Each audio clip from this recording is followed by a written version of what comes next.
The main thing is that focus more on your prayers. Try to make better contact with Allah Ta'ala, Allah the Almighty. And pray fervently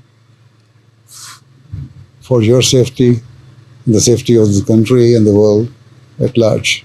Right? Then this is the only thing we can do. We don't have any power. We don't have other resources with which we can control the world. The only thing we have is to pray and spread the message of peace, love and harmony to the people of the country and your surrounding. Right?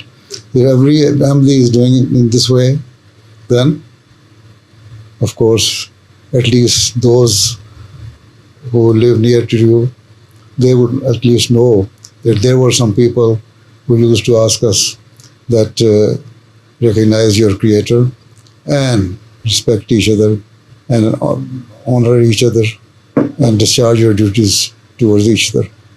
Right? This is the only way. This is the message we should spread. And tell them this is the message which has been brought by the promised Messiah, Islam.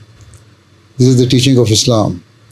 And we have been asked to spread this message so that we try our level best to save the country and the world